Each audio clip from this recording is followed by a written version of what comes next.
Hello, Blastin or Stashitonians. We only Joe and I tonight. I don't know where Mike is. Mike's probably sleeping somewhere. Probably. But yes, Digger Jim, we are Blastin or Stashin. We had a little snafu. I set the broadcast up in the wrong email, and so I was trying to figure out what the hell I did.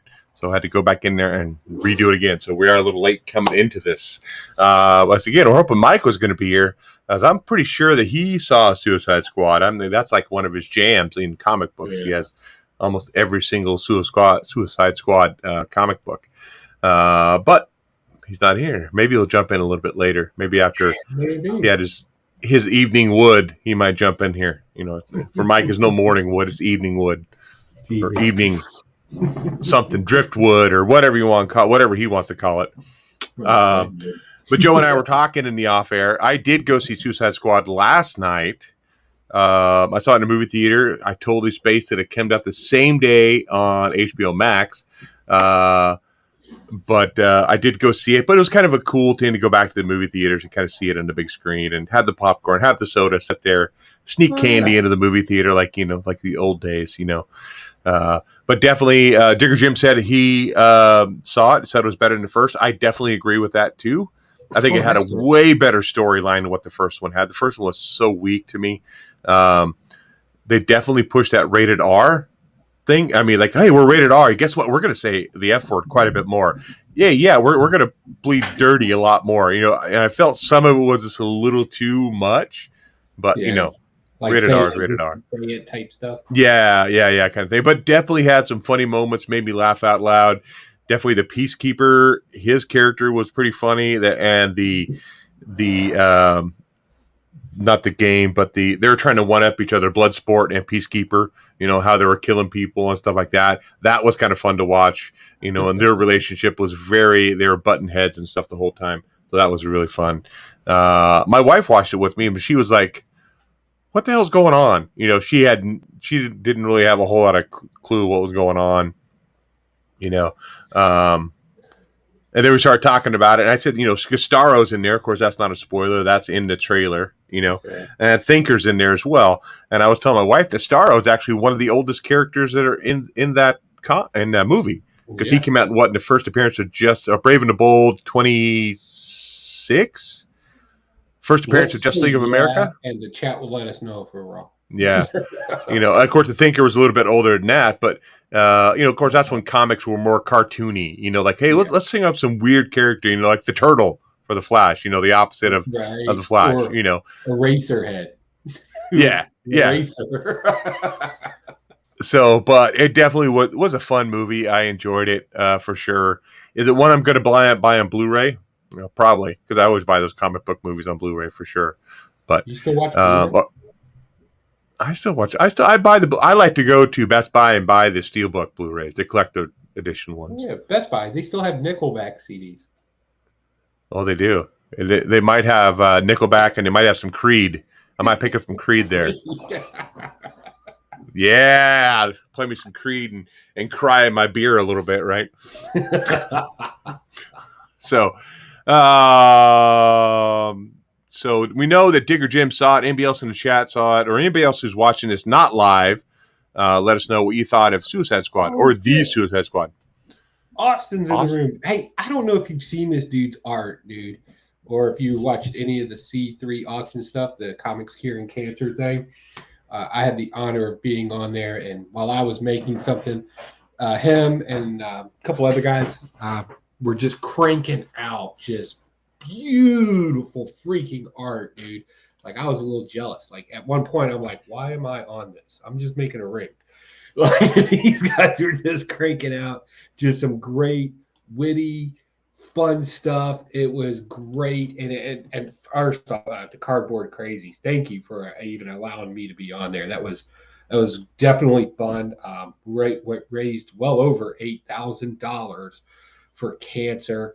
And like Remy Q was on there as well. That just a great time, just a great time. And so since they stopped in here, I just wanted to say thanks, guys, for all the great work that you did. Couldn't have been easy. So yeah, that was fun. And again, if you haven't seen it, it's Cardboard Crazies. I think they split it up into 3 different parts. kind of jump in and out of it, skip through it, whatever you got to do. But these cats were just so good, such good stuff in their auction, and a lot of good books went away. So definitely keep an eye out for that next year. As well with Austin, we have Miss So in here as well, and Remy Q Studios. Thanks everybody for stopping by. Double S, I think Joey would have died if Kite Man or Glider Man in Suicide Squad. That's right. It's not Kite Man. It's Glider Man. Joe, you made a throwing dagger? I made a mimic of, I don't know if you remember in the 90s, Deathstroke's daggers that he would throw. I made a copy of those, and I think Hoarder's Hide got that. Yeah, Hoarder's Hide got that. And then I made a ring where I inlaid some gold, and I put a diamond in it. And it was made out of niobium. Niobium is the closest thing we have on Earth to vibranium. It's the same concept. So I made that, and Promiscuous Time Traveler got that, who got it today, and he's just super happy that he got it. So that made me happy. Nice.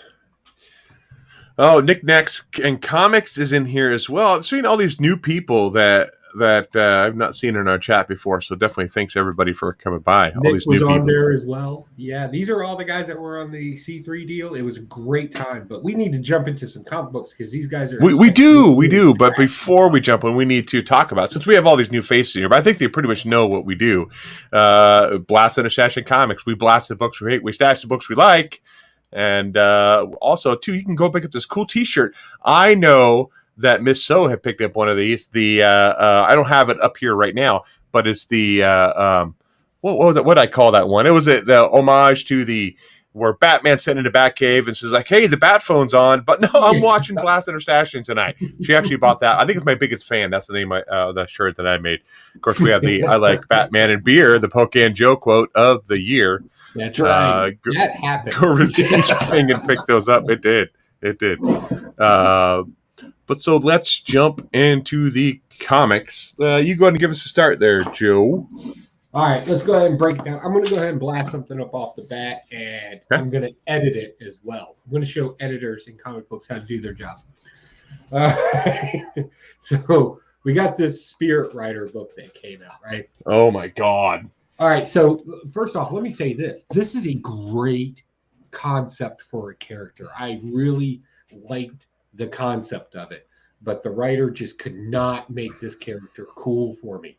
Everything was that snarky mean girl, hashtag Tila effect syndrome that's going around. You had some great opportunities in this when she was leaving her lover to go fight off in Blaze's head. You know, you had a great moment for raw emotion to happen, right? Like a deployed soldier, or the husband that has to, or the significant other that has to. We got mean girl snarkiness. And I was like, what the hell?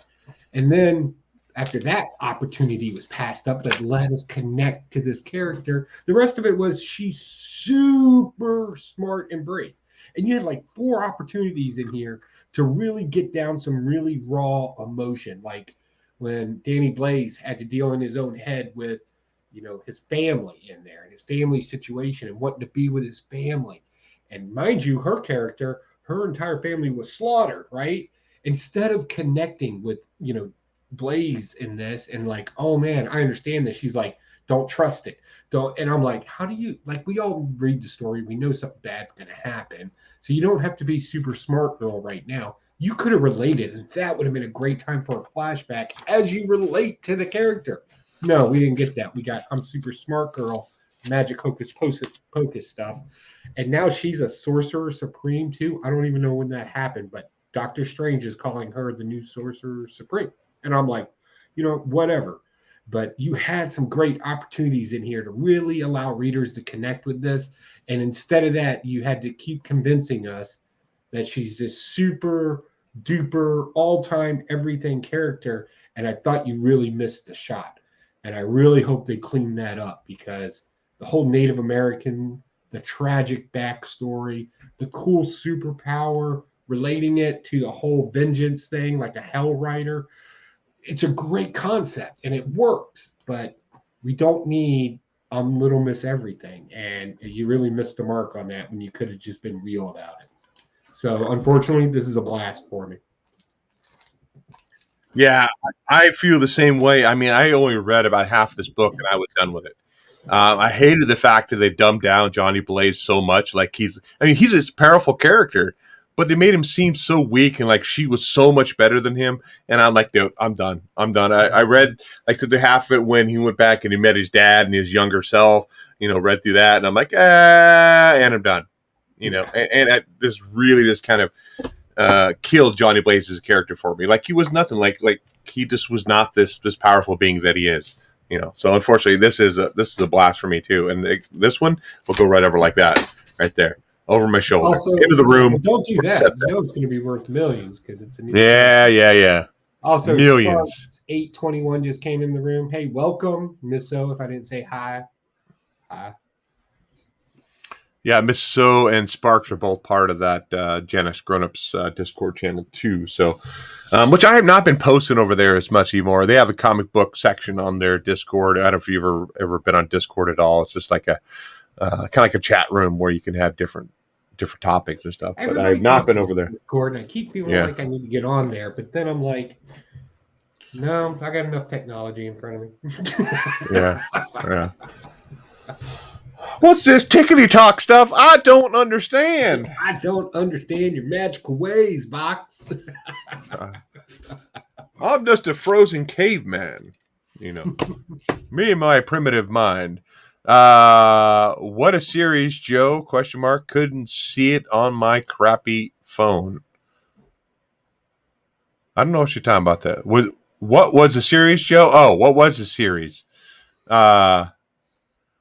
I maybe just talking about that Ghost Rider book we were just talking about. Oh yeah, Ghost Rider, Ghost of Vengeance. Yeah, I would get mine, but I threw it over there behind me in my room. So I said it'll sit there for a week until next week until I go to put my books away.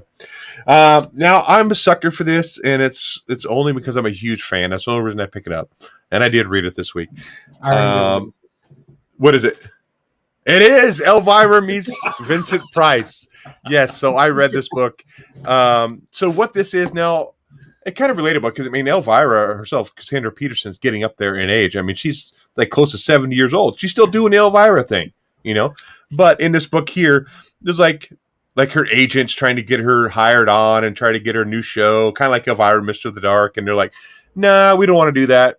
But her agent's actually working with somebody else, a younger version, kind of the same format that she's planning on doing, and realized that, yeah. So she ends up, losing her agent, and she kind of goes to home and starts drinking wine, and all of a sudden Vincent Price comes out of his TV and is trying to say, "Hey, we need to go here to go to release this movie that was never ever released." What was the name of that movie? It was Ram Hill. Rise of the Ram. That's an actual thing, by the way. The whole history behind that.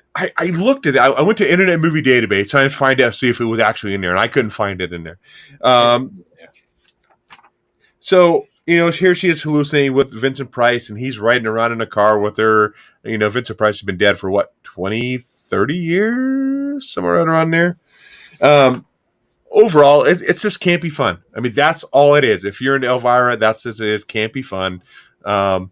And of course, you gotta, at least for me, I gotta get the photo covers, and that's what I gotta get.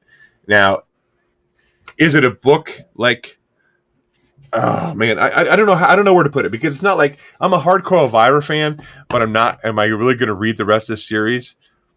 Probably not. But I'm going to take a bet and say depends on the covers they put out. Yeah. And that's going to be a very good bet, and I wouldn't put any wagers on it because you'd lose. So, Elvira meets Vincent Price, two kind of horror icons in one book. Oh, there you go. So yeah, I read this. What did you think of it? I love the cheesiness, campy of it. I like witty banter when I read something. This is chock full of it. A lot of memory pills, if you will, for nostalgia. I thought it was ingeniously written. The dialogue, that is. The story itself, it's campy. It's silly. I like how she was pitching the last two comic books as the movie to the producers. Mm-hmm. Those were the themes of the other stories. more of her campiness going on. I like Vincent Price. I remember the first time I saw Vincent Price was actually on the Muppet Show when he did a guest appearance on there. And since then, I have always fallen in love with all of his movies, the campy stuff, the old stuff. I watch Marx Brothers, so I like old movies. It's fun. It's campy. It's great when you're reading 20 stories about superheroes and then you just get some just cheesy one-liners. It's definitely a great break in between all that, especially if you got to read a bunch of stuff before a Friday night show. So this is definitely a stash for me. I don't even know if my comic book shop is really bad about getting continued on to issues when it comes to independence. So I don't know if I'll be getting any more. I hope I do because it's just fun. Silly fun. Yeah, I went back and I watched Last Man on Earth. Is that what it was? Of Vincent Price. It was remade a couple times. One with Will Smith, one with Charlton Heston. And I went back and watched that original one. That was actually, it's far different than like the Will Smith version of it for sure. Mm-hmm. And so it's even different than the book too. I listened to the audio book and it was like way different than what Will Smith's version of it was. Yeah. So, okay. No mic still. No mic. But we got some comments in the chat. Miss So says Vince Price pulls a version of The Ring on Elvira, huh? Yep, yes. He does. He comes out of TV. He's very cool. Got to pick that one up. Miss So is a Elvira fan as well. What do you got, Joe? What's your next book? I know you just talked, but you're up again. Let me talk about. I want to talk about this. This almost was my pick of the week for just how great it was, and it's not all robots. This was ingeniously written, and it's a little bit of a side nod to society today. So if you don't know, there's this kind of thing that's going around called MGTOW, I think is how they pronounce it. I don't know. Way where they're kind of like, everything's supposed to be equal and all, right? We're kind of getting that in here in the sense of a bunch of guys having problems with women because, they broke their hearts or whatever, and they want to be savage now.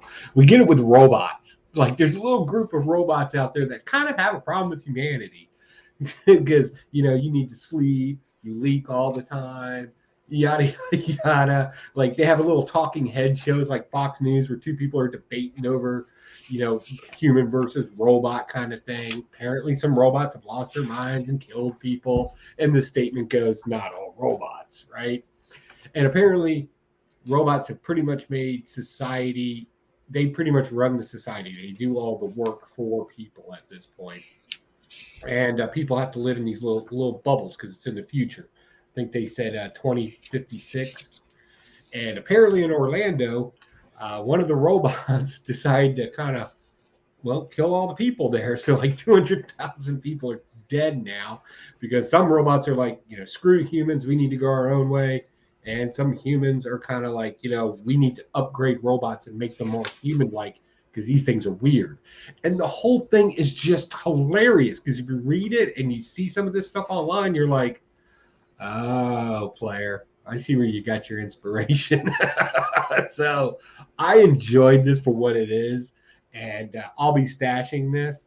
And it's been a while since I've actually stashed an AWA book. Usually their first issues are pretty good, and then they kind of fade out a little bit on me. But this one I'm kind of liking, and I may actually chase this one down. This was not even on my radar at all. This was Steve's pick of the week at Rogue City Comics.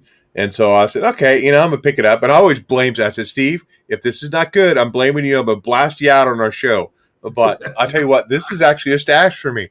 I really enjoyed this. I loved the switch of it. Like the robots are like, I'm tired of work. They're pissed and complaining just like humans do now. And that was so good. And I love how, if you look up he's looking online, the Metal Up losers, and it's all numbers, all zeros and ones, and the robots are talking back and forth. That was great. When the robots go to investigate the murder, and they come to the door, and the one robot answers the door all bloody, and they're like, "Yeah, nothing to see here. See you later." And the robots, police officers or whatever, just leave. They know they just murdered a human in there, but they're like, "Yeah, whatever. We're not going to deal with it." And then the other part that made me laugh out loud was he says, "I am the motivational bot 3000. I'm here to help you improve your job performance." And he starts whacking him on the head with "Do better, do better, do better." And the other robot's going, "Ouch, ouch," with every strike. So good. But, like the one robot with the family, he come home, he just goes to his room. Just like a disgruntled teenager. Doesn't want to talk to anybody, just goes to his room. And, the dad's like, "Oh, this is just normal. He's fine." And then, like, the mom's, like, kind of worried, like, "Hey, I think something's going on." And she actually goes to try to find another robot. Yeah. And he's realizing that they're going to replace me if I don't start, like, interacting with these people. Right. And so that's how this last page ends. With the dad, the male of the household, head of the household, asks, "Hey, Razorball, how was work today?" And instead of just like ignoring him and going to his room, he's like, "Not bad, actually. Thanks for asking."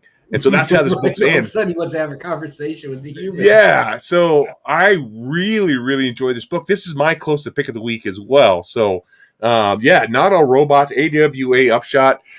Steve, you did me right this time. I'll give you that. So thank you. So definitely a stash. So Spark said, may have to pick it up. I also was hesitant on picking it up due to it being AWA. Erratic was fine at the start, but then it's lost its momentum. Then Miss So says, this sounds great.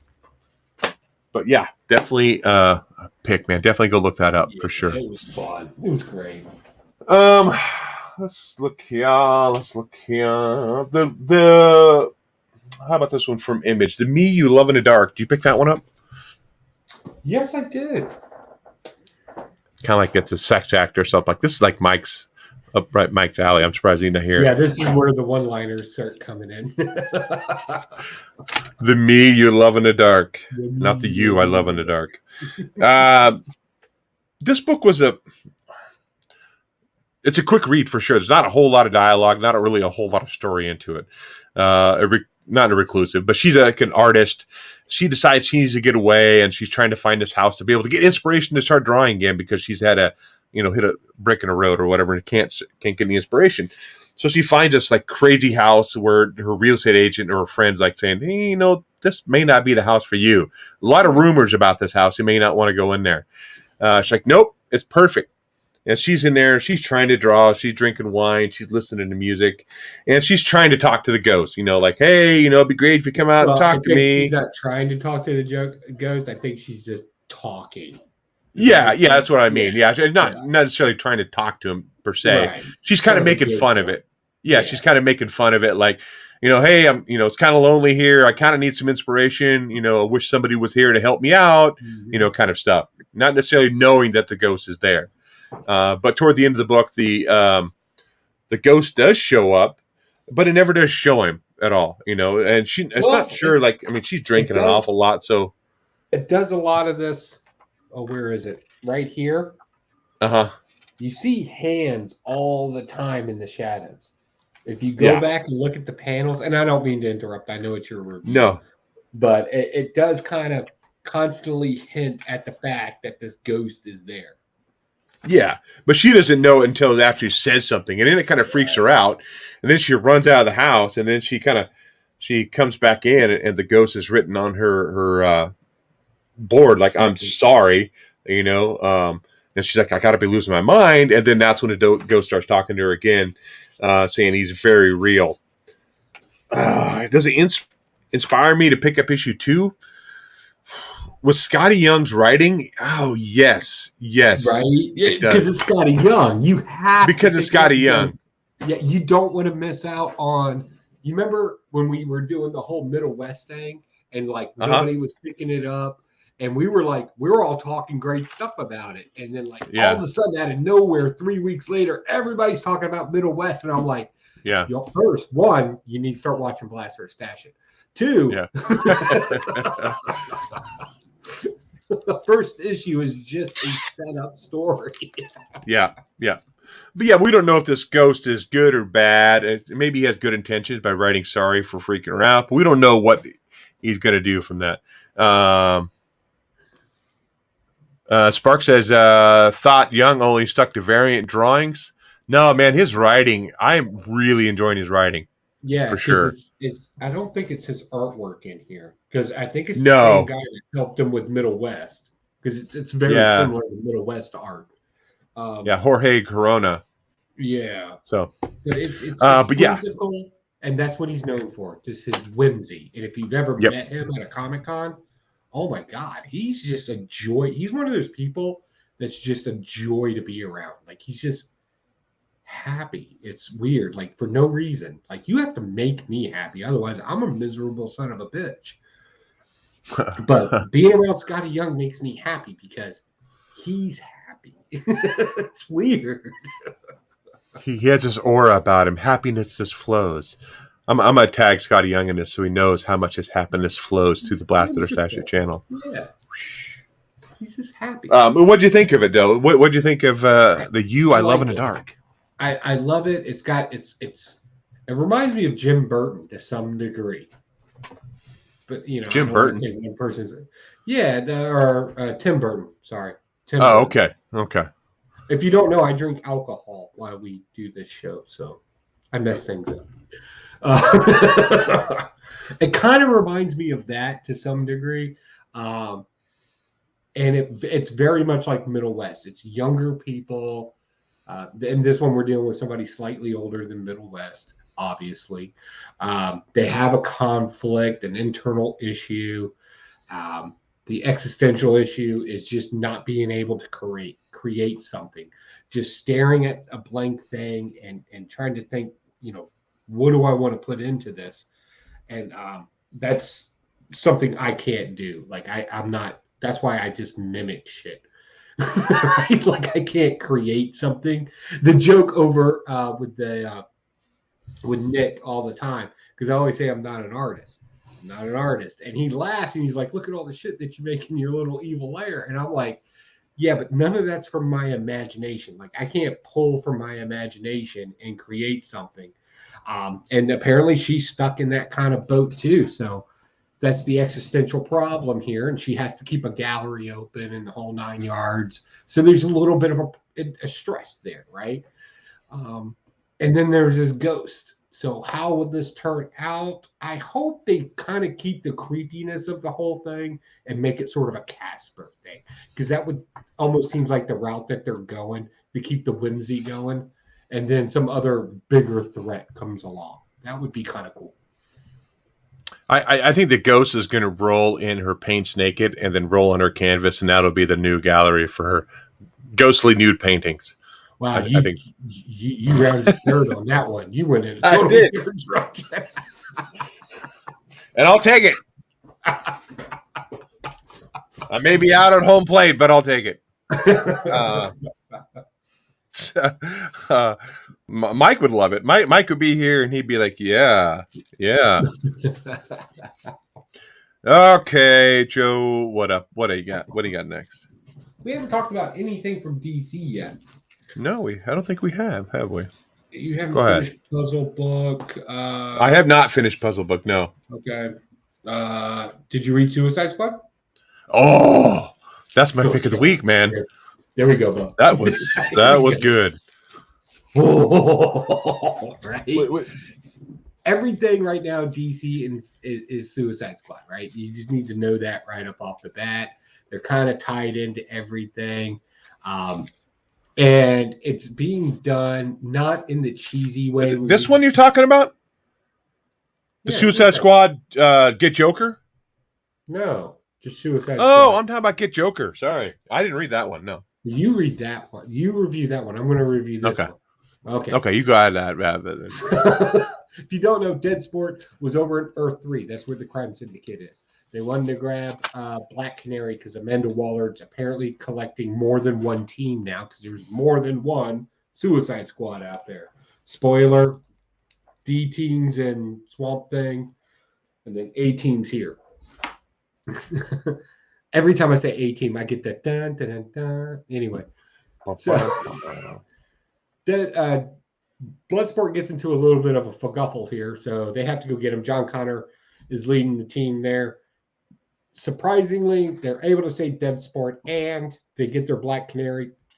But the best thing about this is Omega Man in this one, their version of Superman, the crime boss, if you will, and his addiction to kryptonite. Like, he's like, give me some of that sweet, sweet kryptonite. That's a line from this. And I'm just like, oh my God, that is like a straight cocaine addict. It's great. Full of action, nonstop. I can't predict what's going on in this book. Normally, I can kind of see where a story's going, and I can get pretty close to exactly what's going to happen. And this, I had no idea. Just random stuff pops up. It comes out of nowhere, but somehow or another, it's all connected that when you read it, it's like, oh, that makes sense. And I like that in my comic book reading. Yes, I'm an older guy. I've read lots of comic books, so to surprise me makes me happy. And these writers are doing a great job of it. And this was almost another pick of the week, but I had to keep reading comic books. What do you got? So you didn't read Suicide Squad Get Joker? Oh, of course I did. Oh, okay. I'm not the biggest Suicide Squad fan. I mean, I'll pick up number one, kind of give it a read, and kind of see if I like it. This one I thought was actually awesome. This is my pick of the week. This is just above Not All Robots for me this week. So new team, and this one we have. Of course, we have Red Hood. You know, Amanda Waller's talking to Red Hood, talking about a kind of brief history of Red Hood again, how he got killed by Joker, how he got resurrected. Didn't remember how he got resurrected. You know, he actually went to prison before all the murders and everything like that. So Amanda Waller's leading him this lead of Suicide Squad or Task Force Asker, whatever you want to call it. So the team in this one is Firefly, Silver Banshee, Pebbles, Meow Meow, Plastique, Wild Dog, and Yonder Man, and of course Harley Quinn. I mean, Harley Quinn's got to be part of Suicide Squad. I think that's like a given anymore. Yeah, Jason Todd, thank you very much. Yeah, JC Todd. My favorite character of this thing is Wild Dog. I loved his lines throughout. He was like this overly like conservative kind of guy. He kept putting his foot in his mouth, you know, over stuff, and you're like, just shut up, dude. No, well, you just made it worse, you know. But I loved how he acted on things. Like, he's like, yeah, you want a grenade? Here's a grenade, buddy. Go fetch. You know, that was his answer for everything. It was like, just like, let's just blow it up and kill it, you know. And I love that character. And I figured he was going to be the one that, because they always have somebody that dies, right, from the squad to kind of get the story moving. And I figured it would be him that died at the end of the story. But nope, it was somebody else. So, but overall, the Suicide Squad out on a mission. Joker attacks Amanda Waller. Now he has the button to blow up the Suicide Squad. Yeah, and I thought that was a cool twist at the end of this book, and I absolutely love it, and I can't wait to read more of this Suicide Squad Get Joker stuff. So definitely, it's a stash for me, too. Yeah. What about you, Joe? What'd you think of this one? This is my pick of the week. Like this. Oh, we agree. When I read this, it just out of the park, right? This is such a good read. And like, we got a lot of Suicide Squad stuff going on, right? And then I read this and I'm like, okay, this is not connected to any, it's black labeled. So, you know, it's more adult themed. And like you said, yeah, these new characters, the two new characters that I don't know about would be, I think, this Meow Meow and the other female with the weird paint on her eyes. Plastique? Anyway, yeah, that's it. I don't know her. The rest of the characters are pretty basic. I loved, and I'm trying to find the page right now because you already know what influences are going in here. So while I'm looking for it, so basically Justin Todd goes to jail, right? Because he likes to shoot people, especially bad guys. And, you know, that's not a thing. You still can't do that even if you're a superhero, right? So he goes to jail. That's Amanda Waller's territory, right? So she breezes in. She's like, hey, I need you to lead a team for me. Superhero, you're right, the whole shtick, the whole thing we know. And then, like, meeting the characters, and Meow Meow was surprising when she takes off her little COVID mask and it turns into, like, this octopus face-looking thing that can suck people. Oh, no, I'm not going to say that. that can. Careful. Yeah, got to keep it 13. All right, that can do what women do best: suck the life out of them. Yeah, leave it at that. I'm joking. I don't get that. I'm just playing. But also, this scene right here immediately gave me the flashback of Clockwork Orange. Definitely. Right? You see the influence there? It's so great. The art's a little that kind of graphic novel, realistic stuff in here. Each one of the characters, unlike most characters in this and Suicide Squad, where they're like two-dimensional, and I don't mean two-dimensional, but there's obviously two sets of teams in there, or archetypes, I should say. Right? There's two types of archetypes. And this one, each one reads differently and feels very different. And I think that brings a new dynamic to it. It allows more personality to come through. And each one, when you're reading their dialogue, actually have their own voice. And I just found that fascinating. And I'm absolutely, and usually Black Label books, I'll read a couple of issues of it, and then I'm like, why am I getting this? I'm done with this. This is maybe something else I may chase down. I don't see me getting bored with this anytime soon, especially now that the Joker has the button and he can play his game. So definitely pick of the week, my stash, great stuff. And yeah, Canny Kyle Walker is here. What is going on, man? Haven't seen you in a while. It's good to see you. Yeah, that wild dog, he's like, you mean I'm oppressed?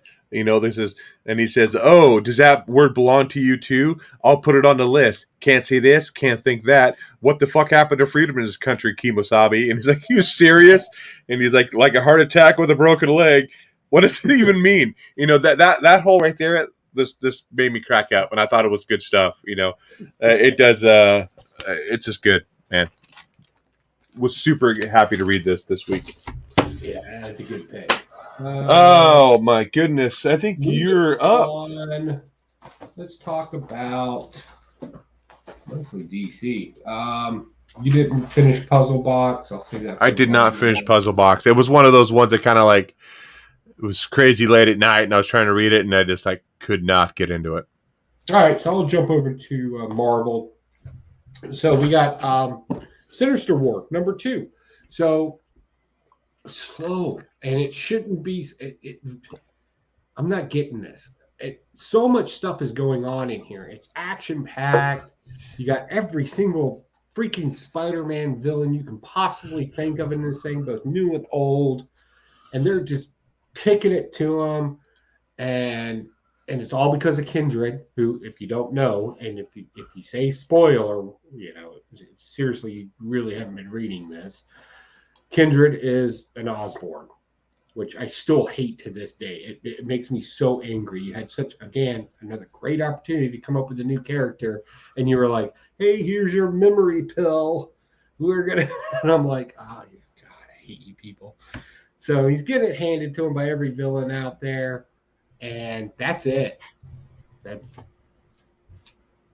Finally, the last little squad of girls that are mimics of all the other ones, and I don't mean that disparagingly, but they're legitimately mimics. Like, there's a girl, Dr. Octopus. There's a girl, Kraven the Hunter.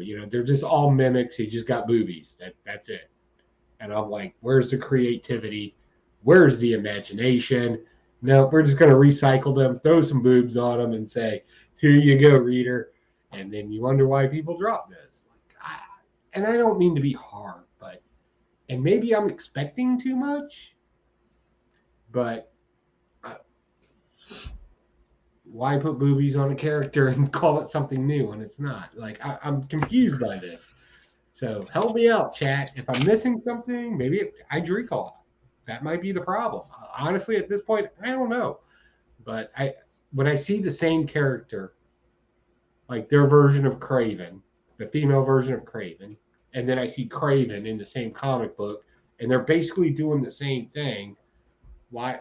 I'm just reading panels of the same thing over and over again, aren't I? Isn't that the same thing? Am I missing something here? So Spider-Man has just been a slow drag lately, and again, great opportunities. good editors would stop in and be like, "Hey, writer, I don't want to stifle you, but can we not make it a character we know already?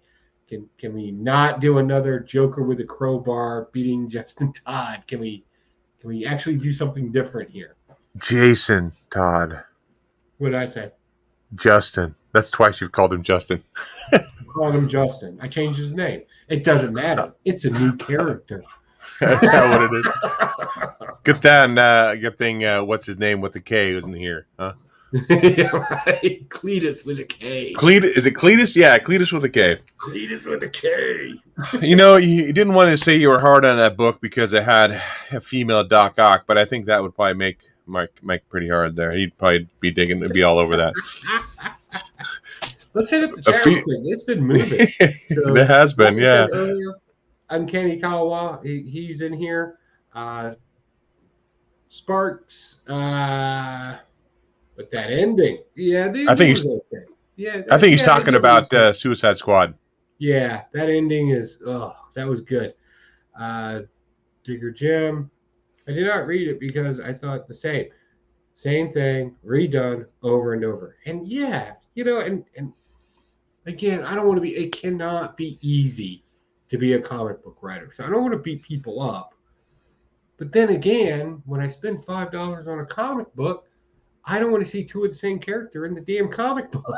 Like, give me something else. What do you got? Oh no, he was saying that Sinister War 2. We should talk about the ending on that one. Oh, okay. I misspoke. I thought he did. The ending is. I don't want to spoil it because I know not everybody's read the comic, so I tried to keep it like a few nuggets in there for you. I get where you're going, but I'm like, is it worth it? Was the ending worth it, though, is the question. Hey, Mars showed up. What's going on, Mars? How you doing? She's wanting to know what happened to Mike. I think Spider Grandpa ran out of Depends, and he couldn't make it on the show tonight.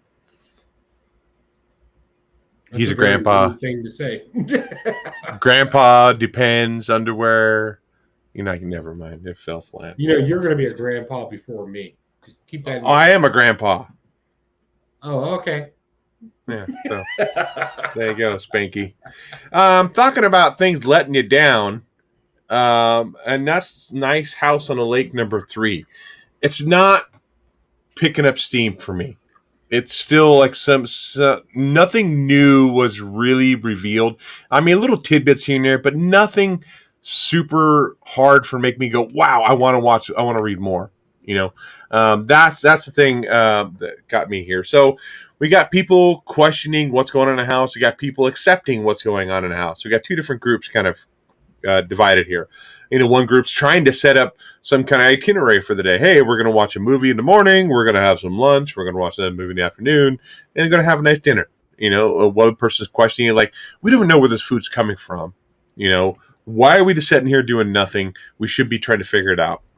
So the one character that wants to figure things out goes out on, on the perimeter, trying to do some exploring, find out there's kind of like an invisible shield around there, trying to put some pieces together.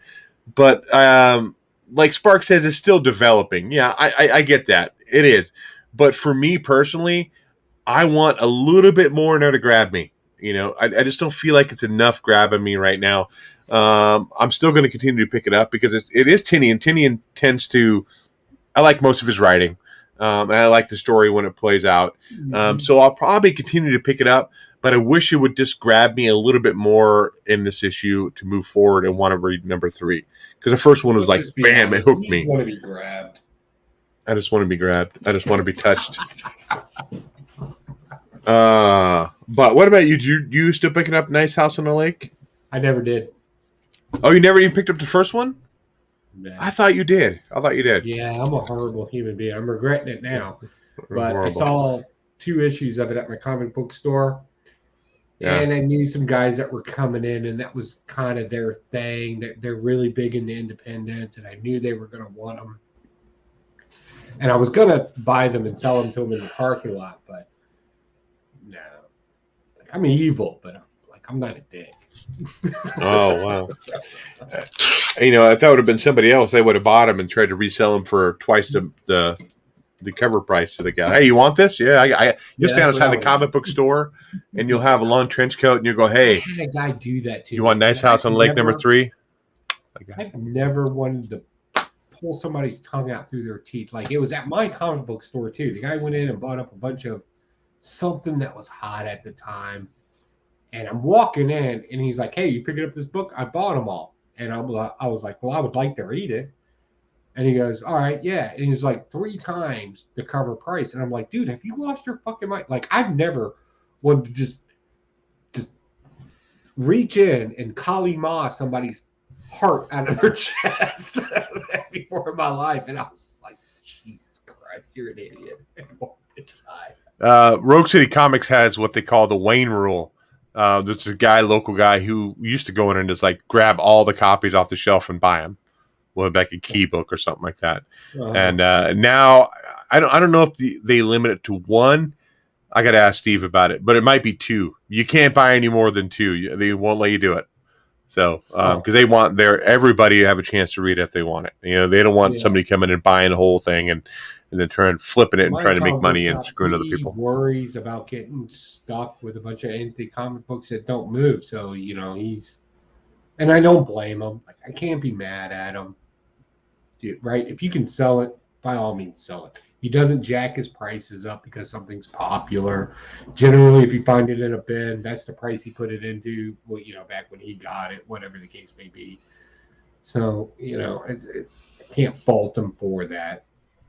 But then again, he was a small guy. I could have just taken it from him. But I mean, that's the tricky thing about being a comic book store owner is like, what is going to be hot? Do you overbuy and potentially have a crap ton, to go in your dollar bin and lose money, or do you underbuy and then all of a sudden now your competition's getting the book, buyers and stuff? Legit individually price everything and just have boxes. Like, I know a little bit about business, and it drives me crazy, comic book stores, because I'm sitting here and I'm looking at this mass thing, right? And this is where comic book collectors and people that are on YouTube and things kind of benefit from it. Because if you're in the know, you're in the know, you're in the community, you get information. You can run through boxes very quickly. You're able to get those books at a super cheap price. Get it? Don't fault anybody for it. If you're going to flip it, hey, if you're in a hobby should pay for the hobby. That's my firm belief. But, oh my God, these people that just go and buy a new comic book day and they're like, it's a speculation. First off, it just came out. There's no way it's like the comic book pricing. You know what? Not doing it. Nope, we're going to talk about something else. What else did you read? I'm about to go on a rant. Nope, not going to do it, huh? I picked up Lucky Devil #1 by Dark Horse. Did you pick up that one? No, but I would really like to know about it. Oh, you're so full of shit, an ass kisser. Yeah. Spark says, my home LCS underbuys all the time. Lots of comics are snapped up before new comic book day. Yeah. Oh, wow. Yeah. That's what sucks, like that, stuff like that. That's why I try to order my books ahead of time. I mean, every once in a while I'll miss out on something. I'll try to grab it if I can, but usually I'm trying to order all that stuff ahead of time, so I'll make sure I get my copy. So in this book, Lucky, my 5th beer, so we need to get this done. Your 5th beer? Your 5th beer. So I'm flipping through this book trying to get a memory of it. So this guy, this Joe Blow guy, just a normal average day guy, this cuck, if you will, having a problem getting your beer open. Did you say he was a cuck? Yeah. That seems a little rough. You said average guy, so you think every average guy is a cuck? No. I was trying. Gotcha. The guy whose name is literally Joe, the average guy. No. Cuck. No. Okay, this guy's name's Stanley. How about that? His name is Stanley in the book. Honestly, if your name's Stanley, you need a new name. You need to go by Stan. So Stanley, the not your average cuck, or whatever. White Claw's not a beer, Joe. Nice. Good one. So he's setting in like this AA meeting kind of thing. Maybe it's like Mental People's Anonymous or whatever. And they're trying to get his attention, but he's kind of spacing off. And it goes to this big panel, this big splash page where he's standing in the middle of this bar, and it's just bloody. Everyone is dead in there. And Miss So says she hadn't heard that word in a while. Yeah, I think. And they're trying to get his attention, but he's like monologuing in his head, right? So he's just like thinking to himself. And the whole time, all I heard was like Fight Club. You know how in that movie Fight Club, he's constantly talking to himself while the action's going on, right? So he's this guy. He has this girlfriend. He thinks he's like super lucky because she's totally smoking hot. And, he's like saying, hey, why are you getting dressed up today? She goes, I don't know. I just felt looking pretty. He leaves for work, and here comes this big stud over, so he's with her. He doesn't want to leave her because she's so pretty. He thinks he has it, even though he knows that she's cheating. But he ends up getting possessed by this demon, which kind of just takes over once in a while and just starts just killing people. And he kind of gets to a point when he's comical? Is this more of a comical writing or is it horror? No, I would say it's horror. I mean, with a little bit of comedy stuff in the background, but it is mainly horror kind of stuff. Okay. Right. He's the kind of guy who gets stepped on all the time and finally has this point where he just snaps, right? And that's kind of what this is. This demon's the one that brings it out, and he starts just killing people. And so, like, he's going to the office. He's like, his boss and his coworkers tell him, hey, you need to go get this. And then something happens. He screws up the order, and they start calling him worthless and all this stuff, and he starts just getting beat down. And then the demon comes in, and he just starts destroying everybody in the office. He goes to get an exorcist to exorcise the demon with the voodoo priest, and he thinks the demon's gone, but no, the demon's actually still there inside his body. But it's just kind of a cool, like everybody has those days, where it's like you've had enough, you're done, you're tired of being stepped on. People. And that's what we admit this stuff out loud. You're absolutely. Oh, wait, am I confessing? No, but I'm saying we all have those times when it's just like, dude, this is it, dude. I'm at my breaking point, and this guy's at his breaking point, but he has a demon to push him over that breaking point to commit those bad acts. Where we don't have his demons, we just kept thinking them on our head, right? We keep them here. We'll rip that guy in two. Mars said she had one of those days today. Hopefully, you do not have a demon possess you and you start ripping bodies apart in a bar. I really hope that it happened because I might have to call the authorities, even though I don't know where you live. But whatever, it might have to happen. You do what you want. Like, seriously, somebody pops off at you, you rip that tongue out. Take it right we do not give legal advice here on Blastin or Stashin. We don't. Right. We don't. You live in life advice. We cannot represent you, nor can you use it as the defense when you do go on trial for murder. They said, well, Pocan Joe. For that judge, and you tell him I had an option. I could blast it or I could stash it. Yeah, Pocan Joe said I should rip that tongue out. I think I should be off. And knowing you, Joe, you'd probably know the judge. So make you go everywhere you know somebody. Oh, Pocan Joe? Oh, let her go.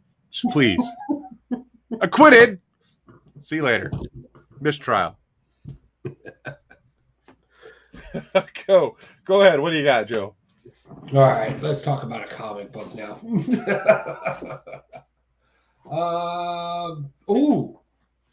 You didn't read Puzzle Box, so I'll say that first. But I know you read Batman. I did, but it's one of those ones is like, what happened in it? I don't remember. But go ahead. Let's talk about Batman. I might kick some stuff in my head.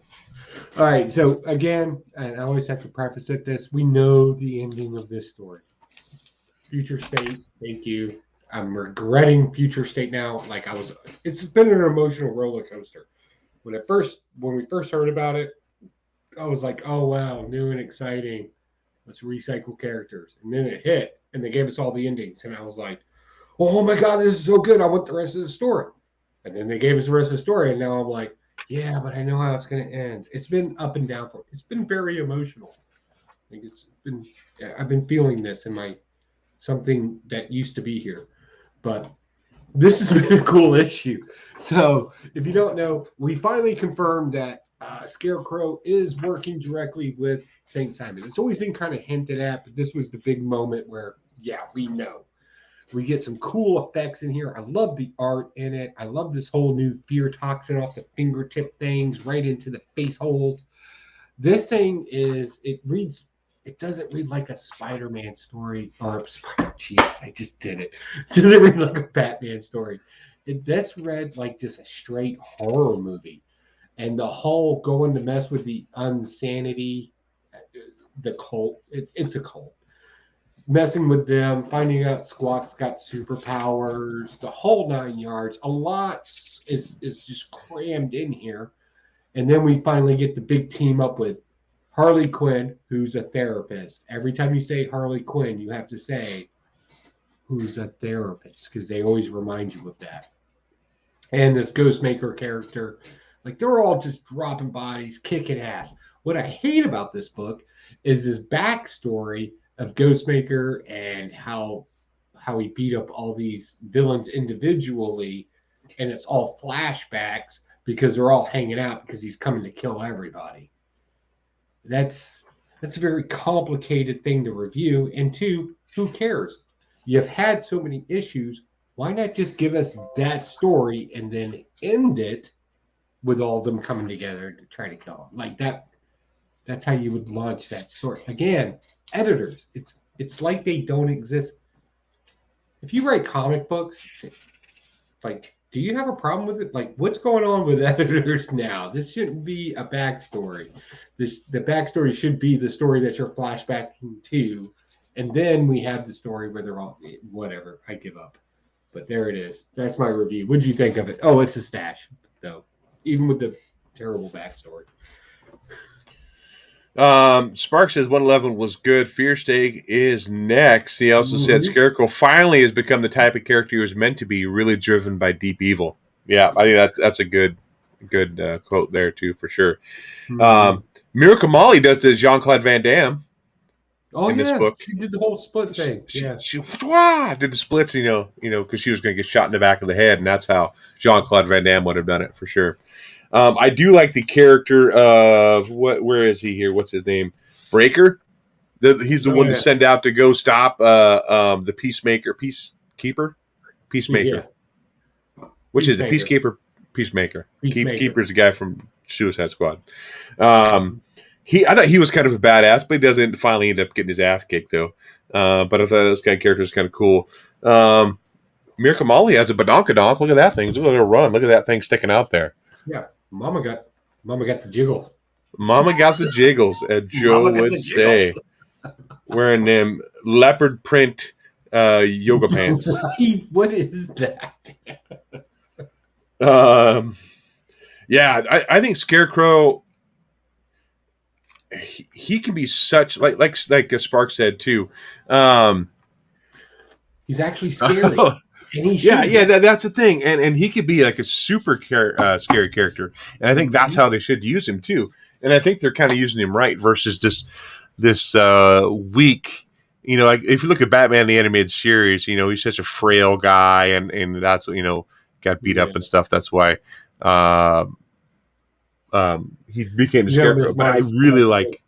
We need a Mama Got the Jiggle shirt. Oh, is that what it is? I might be able to come up with something with Photoshop. I don't know. We could see. Mama got the jiggle. Well, but what jiggle should it be? Where we can do an upper and a lower. Mama's got the jiggles.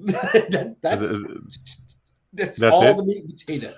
Oh, we could do that in like the hourglass figure. Mama's got the jiggles. Yeah, there you go. Nothing, absolutely nothing sexist about that at all. Flat out. You could walk down the street and be totally fine wearing something like that and not be called a sexist pig. I'm sure. Spark said she almost stuck herself to the floor. That's when she did those splits. I think I know what he's talking about there. I'm not 100% sure. Miss Sosa hang out with Mom and follow us weekend Sparks with Chip. My shout out to Jade. They're just chit chatting back and forth there. But it's a stash. I mean, it's Batman. Of course, I'm a stash, and I'm looking forward to what Scarecrow is going to be able to do. He's been kind of hinted and teased at for this. What? How many issues now? I mean, like a page here, a page there. and I like that he's kind of coming to the forefront and being this villain in the book. So, I like Mama has the jiggles. Is that what we were saying? What were you saying, Joe? She's got the jiggles, or was it Mama's got the jiggles? Yeah, I always said Mama's got the jiggles. Okay. Well, so Miss So is saying that we still need that shirt. So we need to come up that would be interesting, but I have no creative talent, so that's on you. I just come up with the funny whips. I don't know what to tell you, man. I can do it, but man, we would look like, again, look at them sexist pigs on the Blastin and Stashin show. Seriously, we have a shirt that says meat and potatoes. Yeah, I guess so. Let's jump into any of the books you definitely want to talk about tonight before we jump in lightning round. Everything. Okay. So the books I did read, Para Sonoma number 2, Colin Bunn. This is number 2 of 4. This was the one that was bouncing back and forth between a like homeless vet who's trying to find his son, but then he goes in this other world of like Revolutionary War kind of time, and he's trying to find this boy. So it kind of bounces back and forth. In this book, he's realizing that when he goes back in time, it's a fake world. That he's slowly realizing it, he's going to lose more and more in that older world and be bounced out completely where he's not going to remember anything. Kind of interesting concept. I definitely like I said, the back in history part of it versus the modern side of it. But it's kind of nice, kind of weird to see how those two timelines are kind of interacting, and hopefully it'll play out good at the end of issue 4. What else I got here? What else I didn't read? I read I said Joker's Puzzle Box.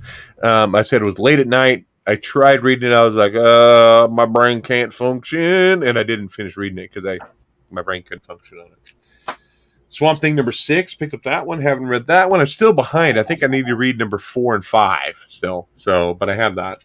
For that story, you can jump into it because it's Suicide Squad stuff. But yeah. Oh, okay.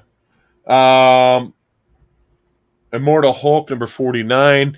One more issue left in this run. I'm still behind quite a few issues on this, but I'm trying to get this finished up in a run so I can finish it out.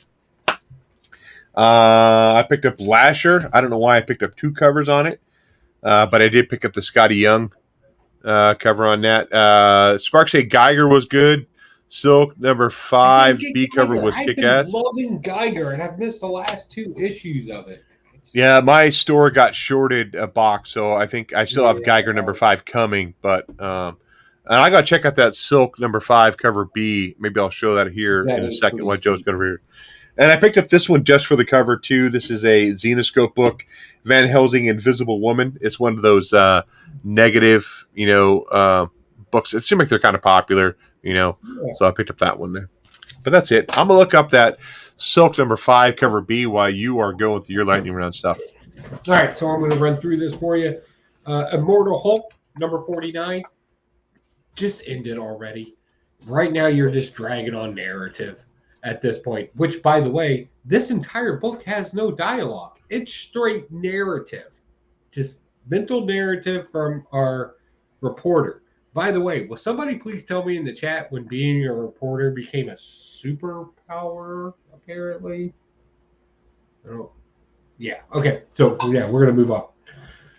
Deadpool, Black, White, and Blood. It's exactly what you would expect. Fourth wall breaking, stupid, whimsical, memory pills about movies that you probably never heard of with B. Arthur in it. But it was great. 3 types of art in here, 3 very different stories. Honey Badger makes an appearance in here. That was my favorite story of them all. I absolutely loved this. This was great, and it was just stupid fun. Great jokes in there, too. I'm probably going to steal a lot of the one-liners.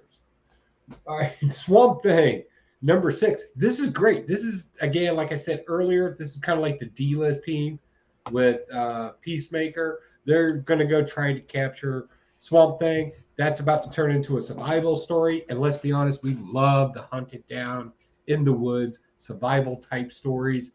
Pick this up to get caught up and then follow this if you like that kind of I forget the name, The Condemned, or what was it that Steve Austin was in, where he was running around trying to survive. And then That might have been Condemned. I think it was Condemned. And then there was one before that in the 90s that was awesome with like Ice-T. Remember that one? Oh yeah, yeah, I remember that one something too. or other. It's that. But I'll tell you what, Ram V is a brilliant writer. God bless Ram V. You're killing it. Thank you for what you do. Like, there's no questions in the story. Everything's told to me, and it's interesting. So I like it. Crime Syndicate number 6. This concludes this, and it kind of whimpers out, which I kind of expected on this one. We just find out that Atomica is sadistic, like her lover, the speedster. Surprise. So it wasn't bad. It was good. It was just kind of, okay. Justice League. A lot of interesting things going on in here, although this was kind of a whiskey dick issue. I'll wait for my. Do we do whiskey dicks in the? There we go.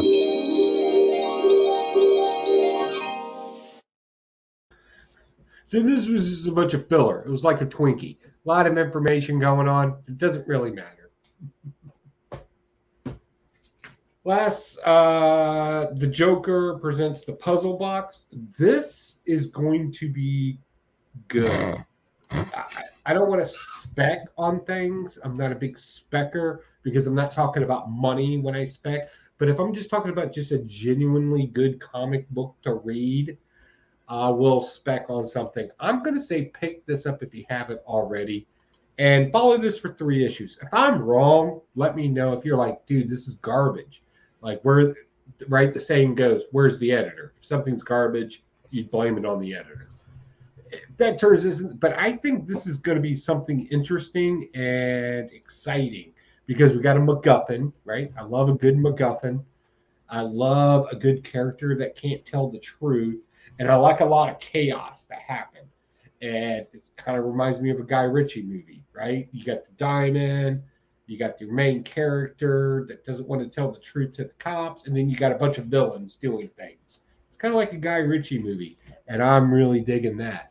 So, yeah, the spec of the week, not for money, just for reading and enjoying. Hey, what's going on? Burke Fam. Oh, wow. Hey, guy. There's somebody's soon to be a big YouTuber right there. Great community, great chat, and everything going on in there.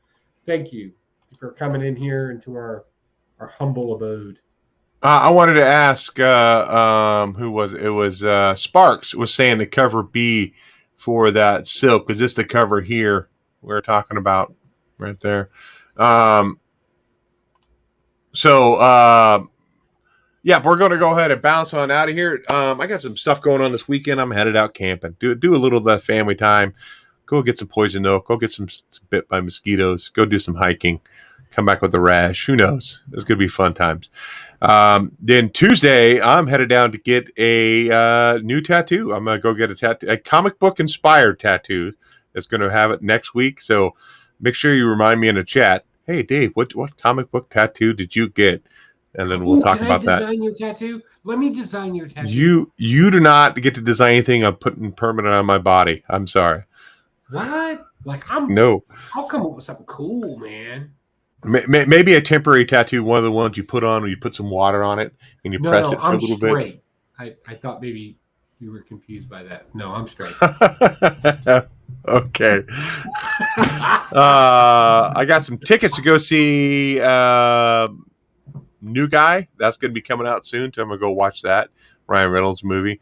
John's Comics for Kids jumped in here toward the end here. We definitely appreciate you jumping in here.